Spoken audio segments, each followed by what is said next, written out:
in first. Yes. Well, good morning, everybody, and welcome to the applicant informational webinar for the 2021 Call for Quality Schools on behalf of the Mississippi Charter School Authorizer Board. My name is Lisa Karmacharya, and I'm the Executive Director. We have with us today Jordan Harris. Jordan, maybe just give a wave or a smile or something there from the office. We have Vanda Brumfield as well from MCSAB, and then Mary Perry, who is our technical assistance provider, and she's going to lead the webinar today, take questions as we go through, and if you don't mind putting those into the chat, that'll be great, and then we'll open up at the end for additional questions should you have need clarification on anything. But we're super excited about the Call for Quality Schools this year, getting to know some of you for the first time maybe, and then others of you who have been with us before. So with that, I will turn it over to Mary. Good morning. I'm so glad to have you here with us today, as Dr. Kay said, and I want to talk about the purposes of today's training. It is, as you know, the Prospective Applicant Informational Webinar, and the purpose of today is to provide an overview of the application process, to outline expectations, to highlight the important areas, point out important dates, review in detail the letter of intent and the 3 stages of the process. The letter of intent and determination eligibility is the first thing that you will be submitting to MCSAB after today. Also, to provide general information on an Epicenter platform for applicant submissions. You will be submitting everything, including your letter of intent, through the Epicenter platform, and it's a document management system that I think you will enjoy using. And also to talk about technical assistance. I'm the technical assistance provider, and I will be your contact when you have questions or need any information as you go through the application process. The second slide talks about the purposes of Mississippi charter schools. I'm not going to read all of these to you. They're right there. And I will be sending you a copy of the PowerPoint when we're done, but they are right there for you. But you will see that I have highlighted something in red, and there in red, of course, is a piece of encouraging the use of different high quality models. You know the purpose: to improve student learning, to close the achievement gaps, to increase opportunities, to provide expanded opportunities. Those things we talk about a lot, but we don't necessarily talk about different high quality models. And innovation is really what the charter school movement is all about, how it began and what's going on now. And you will notice when you receive the letter of intent form template that you look at in Epicenter, you will understand that you were asked very early on in the process to explain how your charter school is going to be different, unique from the school right down the street. So that's something that MCSAB is emphasizing and asking you about this year.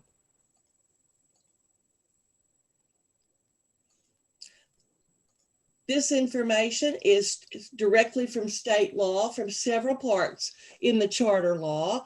Only nonprofit organizations can hold charters in Mississippi. Charter holders can only contract with nonprofit educational service providers. ESPs is the acronym. Applicant teams must provide proof of U.S. citizenship for all board members, school staff, and if applicable, key staff of the ESP.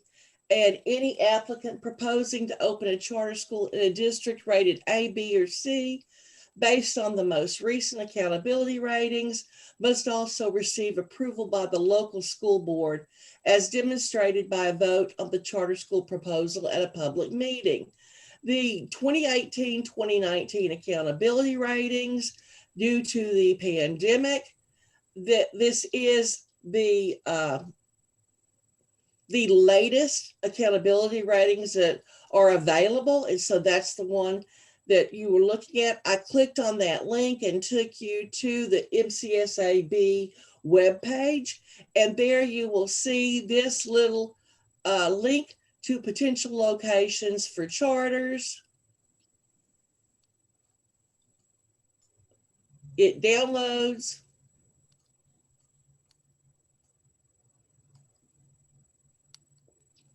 And there you see the districts that had a D or F rating, the ones you do not need permission to apply directly to MCSAB. These you could go if you're in any of those districts. And of course, one of the purposes is also with charters to give opportunities to school students who are in low performing areas. So there are those districts. On this little chart, you can also get the business directory for the city there and the link to the extension for the MSU County extension there in the county where the district is located. That's available from the MCSAB website. Questions or comments on that before we move on? Charter eligibility and how you can find that out. A, B, or C districts, you've got to get that proposal in advance to the district. Let them have a chance to review it and vote on it. And you'll have to submit that information with you when you submit the application that the board has approved that. Mary, can you hear me okay? Yes, I can.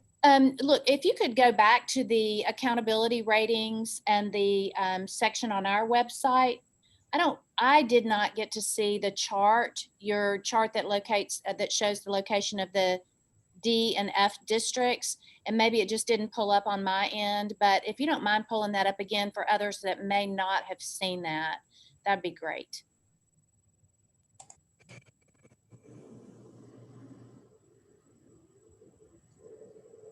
Can you see it now? I don't see, I do now. And there you go. There they are. Live links to the district. So for potential applicants, this document here and these locations would be those areas where you do not need board approval from the local school board to operate a charter school. Right. ABC, you have to have that approval. These you don't.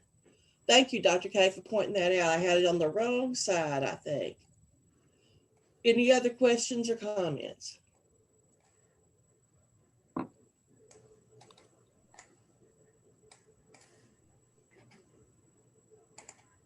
There are several stages in the evaluation process, a step at a time.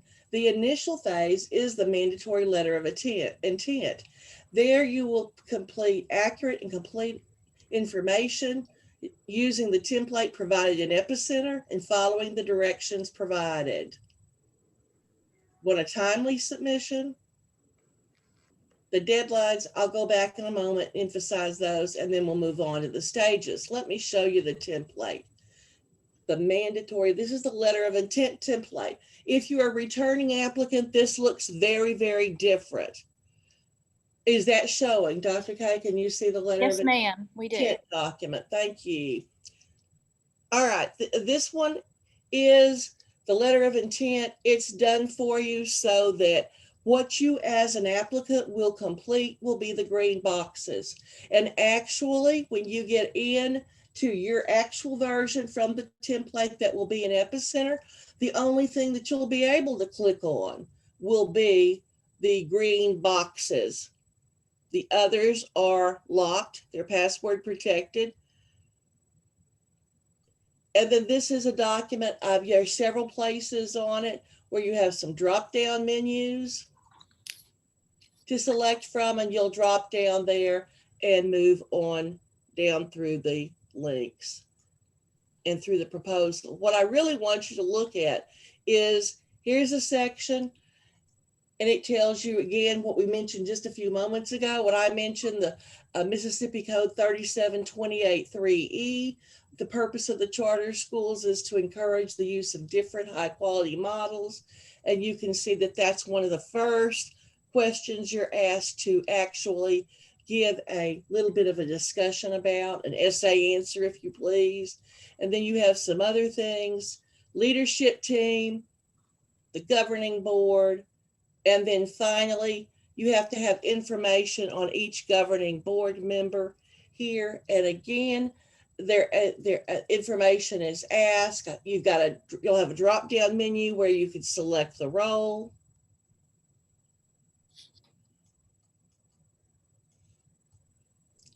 For those of you that have participated in this process before, like Mary said, this is going to be a very different look for you, and the simplicity of this form is going to be much easier for you to complete than actually having to go in and type all of that information. So Mary's done a really nice job putting together these letters of intent, and she's provided an example for you as well. That's so right. You'll have that in Epicenter. Once you get into Epicenter, you'll have the letter of intent to complete, and then you'll have a really nice example of what that needs to look like. One thing I do want you to notice is that you've got some very explicit directions. If no, type in A. We should see something in all the green boxes. It may be a paragraph, but it may only say NA if you responded no to the relative piece. We've also asked about relatives early on because this is extremely important. You've got to avoid all conflicts of interest, potential conflicts of interest, the appearance of conflicts of interest. So if you're planning on having an all family board, that's not going to work for you. So we're trying to get that information early so that we can provide guidance on that and make sure you don't spend the time completing an application when you can't really do what you were intending to do to begin with. So that's the purpose of getting more of that information up front. So it's longer because I put enough of these in for multiple board members. It looks longer than last year's, but I do hope, like Dr. K says, that it will be easier for you to use this year and give the MCSAB more information early on that will help them and help you. The timely submission, that mandatory letter of intent, is due 1 month from today, March 12th, 3:00 p.m. I hope you notice the consistencies with the 3:00 p.m. for when you have to submit documents in Epicenter.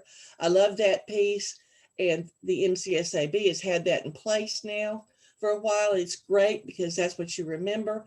So a week later, you will get emails about whether or not you were eligible to continue, because you're going to have to also submit your 501c3 determination letter from the IRS and those things. And we'll be looking at all that information you provide within that week. And by the next Friday, you will know whether you are able to continue in the process. You have to be eligible to continue in the process. Then we have the stage 1 completeness check, the stage 2 threshold quality review findings, and the stage 3 independent evaluation team review, and we'll talk about those. Any questions on the initial phase right now, the mandatory letter of intent? Jordan, Dr. K, do we have any questions in the chat box or anything? I haven't seen any pop up. Okay, thank you.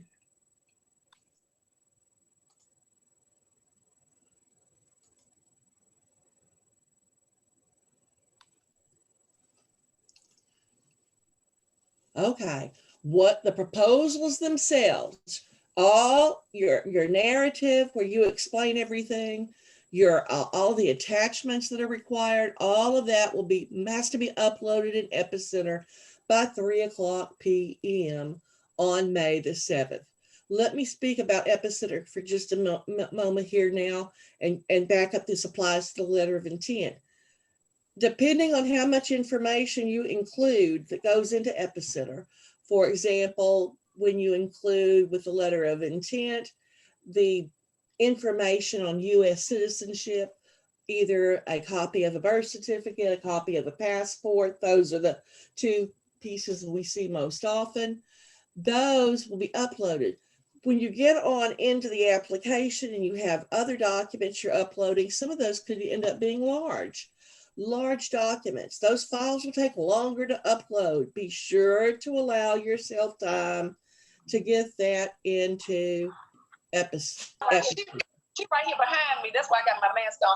We trying to figure out what's going on with it. May 21st, the initial completeness findings will be reported and distributed. The completeness review is also done by MCSAB. They'll be reviewed for completeness 2 weeks after you, by 2 weeks after you submit the proposal, you will get the initial completeness findings, and you'll have 48 hours to remedy issues. And they're not just every issue. It's only 48 hours. It's going to be anything that was just a little bit incomplete or incorrectly formatted, and you'll have just a little bit of time to remedy those issues and resubmit your proposal. Can I go back and reiterate something you've said, Mary, around the deadlines? I think that's just incredibly important. Like Mary said, some of your documents are going to be pretty extensive, and you guys know whenever you upload a document to anything, if it's pretty healthy, it takes a little bit of time to do that. So be conscious of that, be aware of that. After that 3 p.m. deadline, we won't extend those deadlines. Those are there and they are in stone. So make sure that you're sensitive to that when you do upload your documents. Okay, this tells you the remedy closure date on the 24th. Again, 3 p.m. And then on June 4th, the final completeness findings will be distributed to the applicants via email. Those will come via email. Proposals deemed incomplete at that time don't move on to stage 2. So you want it to be in very great shape. You want it to be able to be complete and move on to stage 2, because if it doesn't go to stage 2, you have to wait till the 2021 application cycle to submit.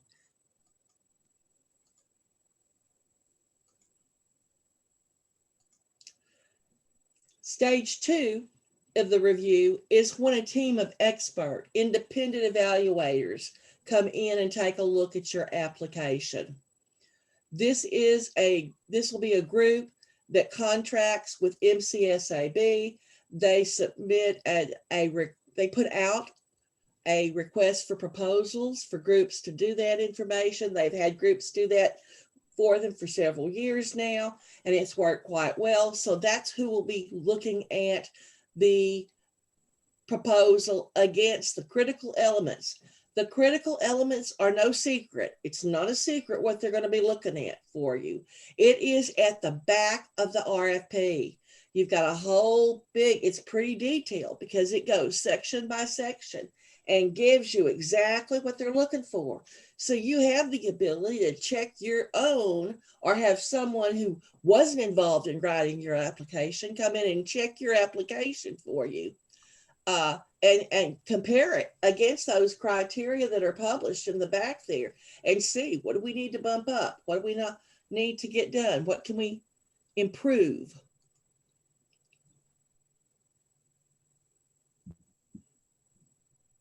In stage 2, the quality review,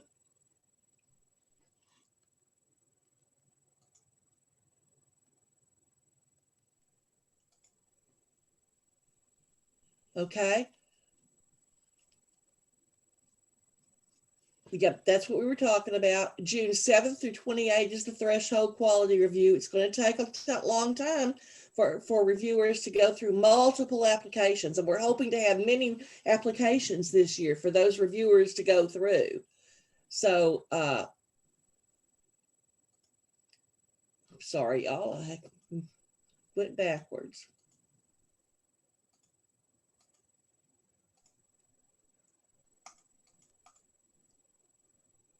And then on July 9th, your threshold quality review findings are reported and distributed to applicants.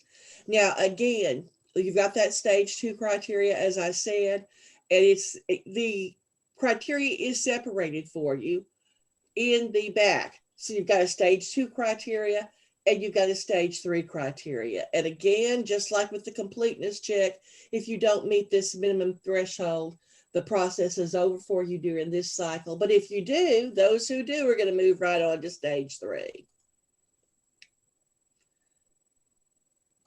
This is the independent evaluation team review. Those that made it through stage 2 will get another review by the evaluator, excuse me. The proposals will get another review, and you may be asked to hold a public hearing or public comment period. That's dates and location to be determined. That did not happen in the last cycle. I'm not sure whether it's going to happen this year. We'll have to wait and see. And then August 9th through 13th, everybody who is in stage 3 will get an interview, a capacity interview. The reviewers, the independent evaluation reviewers, those who have reviewed your application carefully, will then come back and interview the applicant team. And they will ask you questions, things that weren't clear to them in the application. They will ask you about, and you'll have a chance to do some explanation there. They ran 90 minutes last year. This is extremely important, though. These dates are blocked. So as an applicant, be sure you're leaving these dates on your calendar where you can be available for the capacity interviews, because those dates will be locked in stone and not changeable sometime that week. And it's not like you're going to necessarily have a choice. You just need to be available for that week, please. There won't be a choice. It'll be assigned to you. So please mark that on your calendars now. And it is just that capacity. Do you have the leadership? Do you have the experience? Do you have a plan that all and can you explain that plan? That's a big, big piece there. You better make sure you don't have anybody who comes through and writes this for you, but then you cannot explain your plan. That's a problem. So make sure it is a plan that you know inside out when you come to those interviews. By the 20th of August, the evaluation team recommendations will be delivered to the applicants. Again, that'll come through MCSAB. There won't be contact directly with the reviewers to you. And then you'll get to respond to factual inaccuracies. Again, very, very quick turnaround by the 23rd. Guess what time? 3 o'clock. Mary, I might interject here. We had a question in the chat about the capacity interviews. Mhm. Those were virtual interviews last year. We don't know if they will be in person this year or not. I guess it depends on where we are in the COVID pandemic and or, what's going on with that. My preference is that we have in-person interviews. But again, it will depend on the current conditions around COVID and the independent evaluators and their preference as well. So we will know more about that and the details on that after we have selected our independent review panel. Any other questions? That was a great question. Here's the big one, September 13, MCSAB. It will be a board meeting, a public board meeting, where they will make the final proposal decisions in this public meeting. And again, that ends the 2021 application cycle. Anyone who's approved will go into what's called pre-opening, that stage. And others who are not approved, again, can come back the following cycle, 2022. Let's talk about the application for a few minutes now. The proposal cover sheet it will be a template as well, and it includes basic information about the team and the proposed school. There are some similar questions to what you'll put on your letter of intent, but it's not an identical form at all. It's just so that will all be in one place there as well. So you have an executive summary narrative. If you have looked carefully at the request for proposals, also we use the word application there for the 2021 application cycle. You will see that it tells you about breaking it down. You've got the cover sheet, You'll have an executive summary in the narrative part. In the narrative part next, you have an enrollment summary. Notice the limits there, 2 pages max on each one of those. And then the operator proposal. The proposal narrative is a formal application to MCSAB, comprehensive, detailed description of the school's educational, operational, and financial plans. The limit is 50 pages. But now what I want you to understand is the executive summary and the enrollment summary also are part of the 50 pages. So if you use 2 pages here and 2 pages here, you have 46 pages left. Throughout the proposal, specific documents are requested in addition to your narrative responses. Just so you know, I always use the wording that asks for a narrative response, I refer to as a prompt. It prompts you to explain there. So when you hear me use the term prompt, I want you to know what I'm talking about, because that may not be how you have looked at those things before. Attachments may not contain additional narrative unless specified. Don't decide to think, oh, it would be great to add all this information to the attachment 12 because it would be helpful for them. It's really not. It will look like you didn't follow the directions there. Only provide the information requested, please. The formatting documents. You will have information in Epicenter that tells you upload this, upload that. And the attachment specifically will come into you as either Excel or Word. So those will be, and that's what this is here, but they have to come through this system and they'll be in Excel or Word. The templates, some of them you create and you'll put those in yourself because there won't be templates for some of those attachments and they will just go in. But these are the ones that tell you letter of intent, proposal, cover sheet, enrollment projection. The school-wide curriculum description, you'll have a Word document in Epicenter, but also you'll have Appendix A at the back of the RFP that will give you, it'll look a lot like the template. The same is true with Exhibit B, which is the next bullet on this list, the sample, scope, and sequence summary, all applicants, and then the proposal narrative.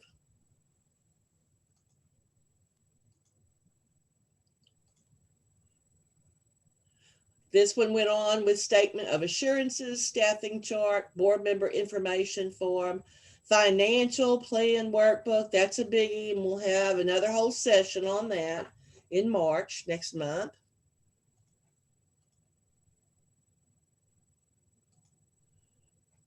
Continuing with the specifications, all elements, 1-inch margin, 12-point font. Again, this is in the RFP at the beginning where you got all the information on the cycle. You also have this there, each major section and the addendum beginning on a separate page. You will have a document in Epicenter that is just called narrative format that shows you some of these narrative things. It's a really short, simple, but it does show you 1-inch margin, 12-point fonts, that kind of thing. So you can see exactly what that looks like on the page. You have to adhere to the page limits. And if you believe it doesn't apply to you, you can, in the narrative type, not applicable, but then explain why it is not applicable to your team or organization. Upload in the file format specified, as I said, they'll be coming in Word or Excel. Later, incorrectly formatted submissions aren't going to be accepted. Again, it's going to have to be there by 3:00 p.m. on the due date. And then it tells you when you're submitting some resumes and biographies to label with name and position, such as board member, principal, or teacher with the proposed charter, and then review all the elements before completing. Check for completeness, check for accuracy before you submit. Any questions on this before we move on?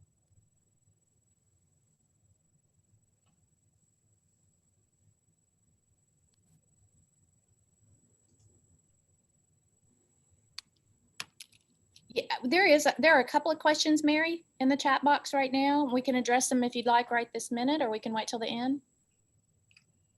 Let's go ahead and address those. Okay. All right. We have one question about the scope and sequence. There's a question about whether or not it needs to be a sample per grade level or just for grades tested. My recommendation would be to use one grade level, one sample for the subject, and I would select the subject that you plan to be teaching at your school and a grade level that you plan to be teaching at your school. There is another question about specifications of fonts, colors, charts, and/or graphs, if applicable. I don't think there are any specifications around colors for graphs or charts, only for the narrative, and that would be the 12-point font. And I think it does say Arial or Times New Roman maybe in the application, but those are the only specifications. So you could upload technically a chart or a graph and use color. I would stick with the specified fonts though. Yep. That's great. Hopefully those answered your questions. Okay. Complete list of attachments to accompany each proposal is found on page 8 of the RFP. It is the same page number, whether you're looking at the existing operator request for proposal or the new operator request for proposal. New operators have 21 attachments to upload. Existing operators will have 24 attachments to upload. Not all attachments are applicable for all applicants, nor will all attachments have resources or templates. It's the responsibility of the applicant to ensure you submit everything required for the proposal. And again, as I said a few moments ago, please don't upload documents that are not requested. Epicenter, the online platform. Epicenter provides resources to support applicants using the platform. Okay, right now you won't be able to go get into Epicenter when we leave here and see what I'm about to show you, because I'm going to have to log in to get there, and you don't have a login yet. You will after this meeting. Sometime next week I'll be sending you information. Our Epicenter will be putting you in Epicenter, and you'll get information that you can now go in and set it all up, set up an account in Epicenter. But when you get there, do you see my sign-in screen? Is it visible? Mm-hmm. Okay, so I'm going to sign in quickly for you. My password.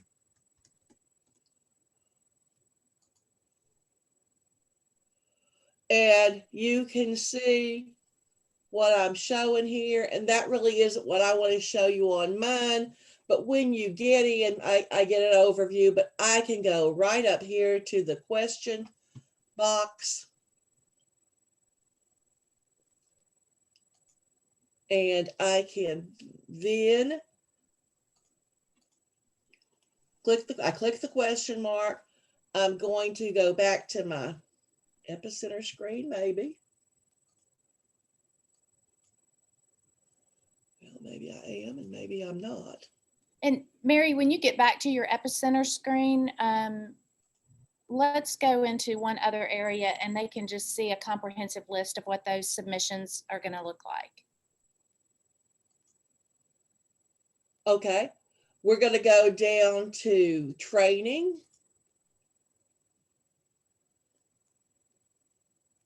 Training resources. And the very first thing, look, this is a little short video, 7:42. It's a great video on how to upload, how to take things out. You make a mistake, or you edited the version one more time, you edited that attachment, you need to take the old one out and put a new one in. It will show you those things as well. So if you could go back to your home screen, Mary, on Epicenter. And if you'll Okay. look down to the tools on the far left side. These are the tools. And if you'll click on submission type collections, I believe, just bundled, yep, that one. And go to existing operator, complete proposal. Click on that. And then you guys that are on the call here, you can see what those are gonna look like. Every one of those are attachments that you will have the responsibility for responding to. So for example, personnel policies for existing operators is attachment 16 there on the screen. So that's what this will look like as you manipulate your application through the Epicenter platform. You might, if you can find the letter of intent, Mary, I think it's all the way at the bottom. You It might pull is that toward up. the bottom. Yep. Yeah. You might pull that up and let them take a peek at that so they can see what that looks like. And if you go back over to instructions on the tab, and that will give you the instructions and you'll see the attachments there. You've got the example. I'm just going to open that one up. And you'll be Seen able to pull up an example of what that letter of intent looks like. And then once you're ready, you can go right into your Excel document and complete your letter of intent and then submit that based on the instructions in that attachment.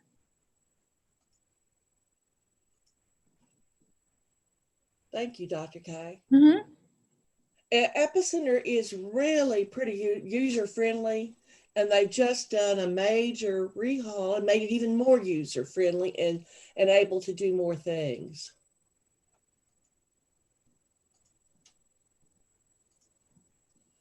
Okay.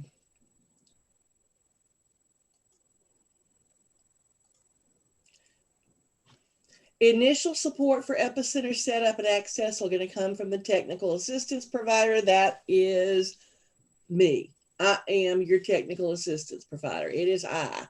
And so you'll get that information from me or directly from Epicenter, but I'm the one who will take your email addresses with help from Jordan, and we'll get you all set up in there so you can go in and see the letter of intent and get that taken care of. And then we'll put all the other templates in there as well for you.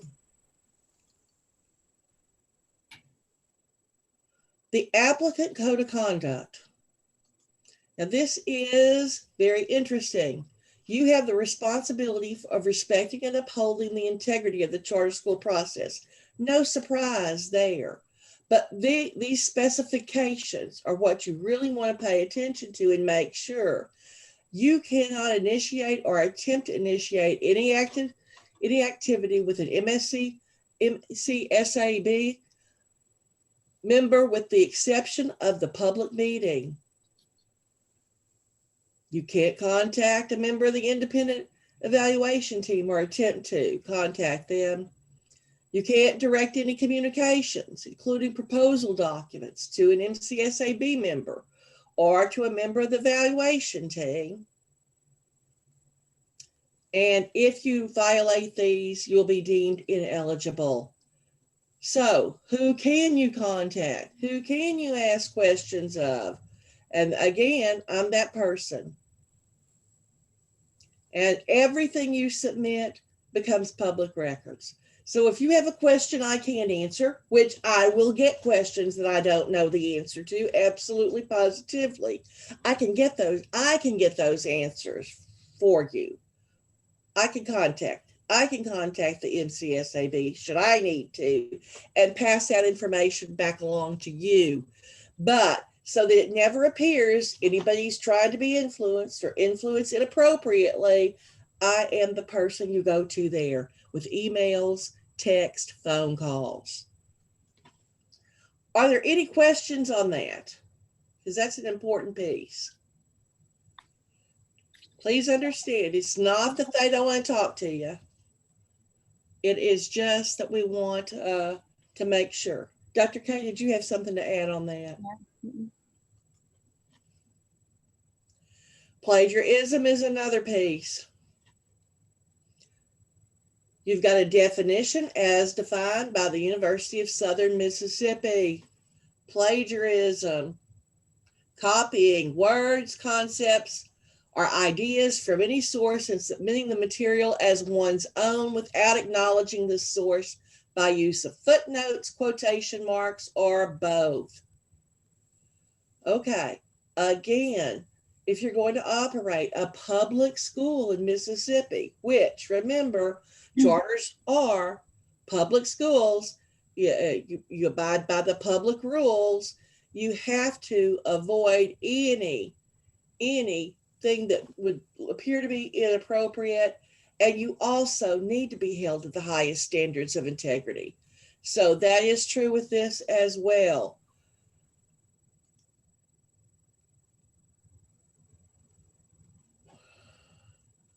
Again, the high quality applicant has to be able to explain it. When you come in to interview, you've got to know how to operate. And if somebody else writes that, you can't. I've seen over the years in my work with charters some egregious examples of, for example, I looked at one application, was reviewing it, and it indicated information from another state. The assessment from another state was what it said it was going to use. That's a big, big, big red flag. And sometimes you can just read the text and go, oh, it sounds like, I think I've heard that before. And I hope you know there are lots of places out there where you just plug in the words, and if it's already out there somewhere, it comes up and shows you. So be especially careful with that for so many reasons, mostly because it needs to be your idea and you need to have an understanding of it and the great passion for the kids.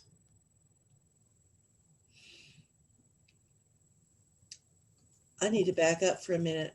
I'm not sure that I emphasized this right here enough. All proposal materials are going to become public records. So anything you submit to the MCSAB, expect that it may go up on the website. Know that. Keep that in mind. Now, there is a way, that's what made me think to go back to this slide. There is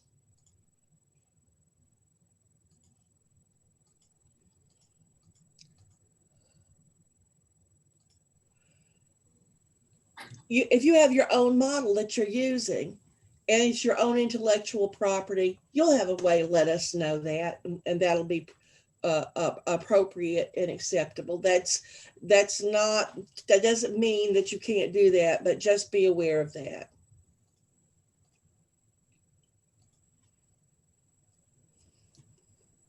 Keep in mind that your application is a professional document. The quality of the document that you submit should reflect the quality of the school that you propose to open. You read something that just completely turned you off before and you said, oh, that's confusing, or, oh my, I just don't know what to do with that. Well, that shouldn't be the case with this proposal. It should be clear, easy to understand, concise. Have to be concise if you've got to get it in 50 pages. And it should also be edited for proper grammar and spelling and those kinds of things as well. The formatting, all of that makes an impression on an evaluator. Even if they're going for content, that can't help but make an impression a bit on them too.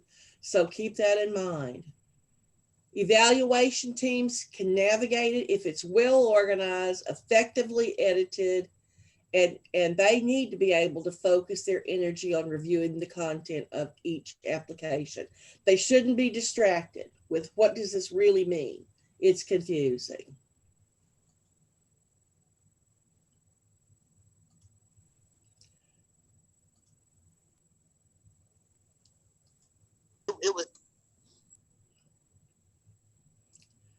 Your final submissions and MAEP support. And we'll see what MAEP actually stands for in a moment. Each applicant group that submits a letter of intent with required documentation and are determined to be eligible to hold the charter are invited to the next webinar, the applicant orientation webinar. This webinar, it will include information on the state funding formula and the required submissions related to financials.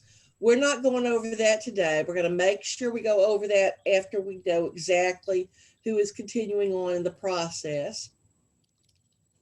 And the eligible applicant orientation webinar is scheduled for Friday, March the 26th. We have not determined the time yet, but that's the next meeting after you submit your letter of intent and get the information that you were determined eligible. And then it's the financial submissions. And we'll go over the Mississippi Adequate Education Program information on the adequate funding piece for students. And it is different. It may be different from one application to another, depending on many different things about your locations and the local revenue pieces. And we'll talk about that on March 26th. Are there questions? This is Mary, I about, had a question about whether or not the presentation would be available, and I know that you're planning to send that to all of those folks who joined us today. I am, absolutely. This is coming out to you, so you don't have to worry about keeping the notes. That'll be there. You could probably see that this has also been being recorded, and that is, again, something that'll be available to you. The actual webinar broadcast. Have some people that couldn't attend with you today, they'll have that access should they want it. Other questions? Anything else, Dr. K? Was that it? I didn't see anything else in the chat. If you guys have questions or need clarification on anything that's been presented today, go ahead and pop those into the chat box and we'll see what we can get clarified and answered for you. Yep. And we have a couple minutes, but I do want to go to this, the last technical assistance support, platform submissions. We do have Epicenter listed here and their email address and their 1-800 number. And then for both the request for proposal content and the budget template, I'm listed there by company name, Professional Polish. That's my company email.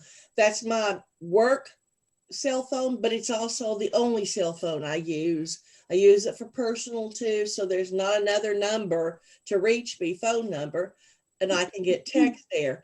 Now, Epicenter, I included the Epicenter info, but I'm hoping that if you have an Epicenter question, you're having trouble, whatever you're having with that, that you'll let me know first, simply because I'm betting if you have that issue, somebody else will be having that issue, and maybe I can head it off by sending out a blanket email or by just being prepared and reminding people if they need help. I can't emphasize enough how I am here to help you. I've already had a meeting with some of you. You've scheduled that with me. We've met, we've talked. I've answered your questions individually. I am really hoping that each of you, each group here, will set up a meeting with me. I'm hoping to get those emails today, next week, that says, can we set up a meeting? I'd like to hear what you're thinking specifically for your charter, what ideas you have going on, and see from you what help I can be to you. I want to help you every step of the way, and I will be here. When we get through this first process and you submit your letter of intent, the first step, then when you submit your application, then you go through all the stages of review. I'm going to be with you all the way through that, all the way. And so anything along the way, don't be afraid to ask the question. If you have it, someone else is going to have it too. And it may very well be that something I sent out previously wasn't as clear as it should have been for you. So please contact me. And I'm going to turn it over to Dr. K. Thank you, Mary. We have had a couple of questions to come Good. in. One is, will the Zoom recording be sent to our email? So I don't know what you and Jordan have decided about how to share that, this recording. So if you guys want to answer that? We can make the recording available on our website. That would be the Okay. best way for folks to access it. Okay. Okay, very good. We had another question about whether or not the next recording webinar will be available to individuals who want to submit an application in the 2022 school year. I think the answer is all of our recordings will be available. Some things may change prior to the 2022 application cycle, so I'd just be conscious of that if I'm looking to complete an application for that cycle. Oh, can I say one more thing? You don't want to wait until our next webinar to start really looking at your application. You've got less than 3 months to get this application in, and you need to be working on it right away. You don't want to wait till we talk about maybe towards the end of March before you really get going with the application. There's so much more you can do. And if you get ahead of the game and want to know about the finance piece earlier, I'm available. Okay. A couple of final thoughts that I have, and just want to take a minute to reiterate a couple of the things that Mary has alluded to today. And one of those is the importance of your model. Your school model really, really needs to be something that's unique, that's different, that reflects a innovation in this work. It's an opportunity to provide quality education to children in a different way, in a different method, using perhaps different pedagogies or different strategies. And again, a really unique school model. We're not trying in the charter world to create a parallel system to the traditional K-12 system. And so having something that's really unique and different, research-based, evidence-based, that's going to be important to the evaluators and to the authorizer board as well. I also want to point out that Mary's services are free, which is great. We have partnered with her as our technical assistance provider to do just this, to provide interested applicants and eligible applicants with training. With training in this application cycle, and in particular around the financials.